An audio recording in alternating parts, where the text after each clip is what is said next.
What is up, everybody? This is Josh here from Inside Wrestling Truth, and I know it's Monday, and you probably think I came on here to do a Raw review or some shit, but I'm here to talk about a show that was better than Monday Night Raw, that was live, and yes, it's an indie show, and I'm talking about CCW Battle of the Best in Evansville, Indiana this past Saturday night. It was just a great show all around, from the beginning to the end. We had scripted wrestling, we had shoot wrestling, we just had it all. And I'm here to talk about it, review it. So, let's jump right on into it, shall we? Shall we? Whatever it is, shall we? The first match that we had on the night was Caden Sade versus Josh Crow. Just great action from the jump. I mean, it was a fast-paced match. We had a lot of high-flying moves, a lot of good wrestling. Caden Sade come out on top. I think both guys are really good workers, and I hope to see them back in Evansville again. That's the first time I ever seen them wrestle in Evansville. But yeah, overall, just a really, really good match. I think both guys got potential, but you know how that goes. Another match I want to talk about on the night was Kyle Cobain versus Billy Black hardcore match for the CCW Hardcore Championship. This was just an awesome match all the way around. We started with weapons inside the ring, outside the ring. We had a DDT straight to the floor. We had the bowling ball spot Billy Black used on Kyle Cobain. They went outside on the floor in the audience. Kyle Cobain suplexed Billy Black on the bleachers. There's blood all over the bleachers. Good stuff. If you want to see hardcore wrestling, that's the type of shit you want to see. The match continued to go outside, around the bleachers, and Billy Black then put Kyle Cobain in the trash can, and he kicked it over. They're rolling all over the floor, and then the match kind of takes a turn in the audience, and it goes back around towards the entranceway. Well, Billy Black wins the match. He's the new hardcore champion, and then there's a fan, some mark in the audience, and he's just running it. So he gets cracked, and Billy Black gets back in the ring, grabs the microphone, and I'm like dude's like across from me, and I happened to look over, and I noticed who the guy was, and it was the artist formerly known as Anderson Fear. Yeah. You want to wrestle so bad, dude, that you buy a ticket to the show. But, the best part about it was, Billy Black gets in the ring, cuts a great shoot promo right on Anderson and his wife right there. Great shit. I mean, I loved it. It was just awesome. Dude looked like he wanted to cry. I mean, it was just great shit.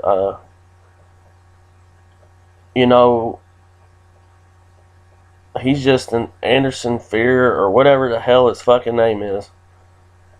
That's just an example of young punks in the business that don't respect the vets and think they're a superstar, Yeah, so that was good. That was great. Anderson Fear, the guy formerly known as Anderson Fear, looked like a straight idiot. And it was good. I really enjoyed it. Billy Black said he was going to cut his balls off and hand them to him. So, we'll just have to see what happens in the near future. Another match on the card, Zodiac versus Andrew Hunter with Father Fear and Alistair Fear. This was a pretty good match. Zodiac come out with a fucking body bag, some fire, like he always does. This was a pretty good little match. Of course, Andrew Hunter wins with help from Alistair and Andrew's father, Father Fear, and they beat the Zodiac pretty bad. But it was a pretty good match. Then we have Chad Rockman versus Max Misery. And Max Recon was with Chad Rockman, and then this was also another good match. Chad Rockman gets the win, but afterwards we see two farmers come out and just beat the shit out of Chad Rockman. I've seen these guys around before. They won the Fans Battle Royal. I've seen them over at New Focus Wrestling as well. I guess they're going to start working, or new tag team. I'm not real familiar with their names at the time, but if they make a name for themselves, announce their names. Because right now they're just really not important. Then we have Micah Silva and Jordan Whitaker. Another good match. Micah Silva, of course, wins. I'll get to that in a minute. Then we go to the No Holds Barred match with Juicy Jimmy Felcher and Bad Attitude Brian Beach. This was my favorite match of the night. They just beat the living shit out of each other. I haven't really got to see Brian Beach work that much, but he's a hell of a worker. He's a hell of a wrestler, period, man. Character-wise, he's been in this business for a long time, and he just beat the shit out of Juicy Jimmy. Brian Beach was with Father Fear and Alistair after the match. They put Jimmy's arm in a chair, and Brian Beach hit it about 10 times. And then Alistair and Father Fear were telling him to keep hitting him, and then you kind of seen the turn of Brian Beach. Maybe he really didn't want nothing to do with it. Pretty good stuff. Also, what I forgot to say, after the Micah Silva and Jordan Whitaker match, the Fears came out and offered Micah Silva a spot in their family, and he turned it down. So that was something interesting on the night. And then we go to our main event match, where was a really good match. It was Picture Perfect Jordan Cage and the Real Deal Derek Neal. This was a good match. Went back and forth. Jordan Cage picked up the victory, of course, because he is the champion of CCW. But things got interesting after the match. I will say this. A lot of shit went down that probably shouldn't have. Derek Neal comes out with this big belt strap, like Dutch Mantel used to have. I don't really think it was a bullwhip, but something of that nature. Some kind of belt.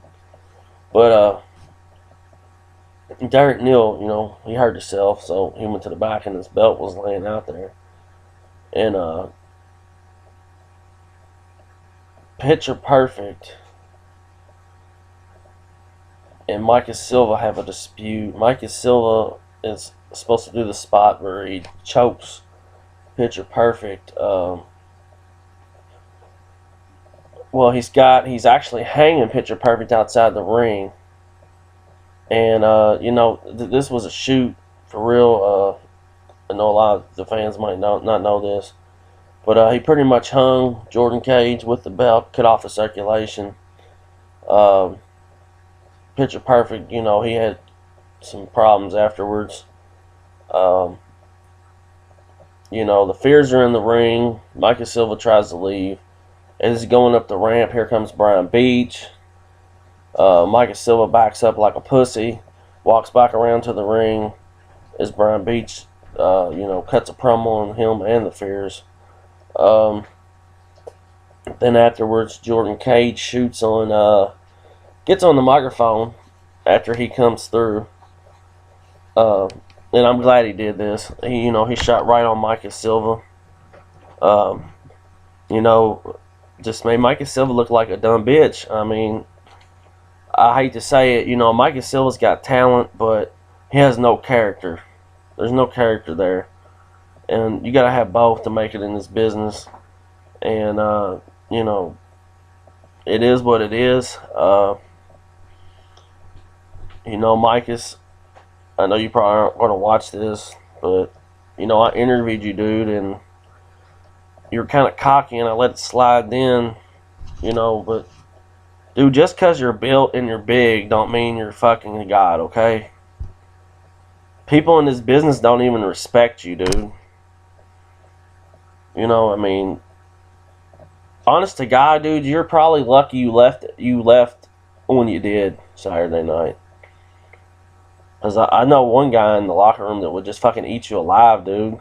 He'd make you your bitch, his bitch for real, straight up. But that's all I'm really going to say on that. I'm going to give a shout out to Picture Perfect Jordan Cage. I hope he gets better. I hope he's doing well. He's a good champion for CCW. And that's just my review on that night. This past Saturday. It was an awesome show. Be sure to go March 1st. Kings of Evansville free show. You got Jordan Cage, Micah Silva again, Sean Schultz, who supposedly just signed with TNA today,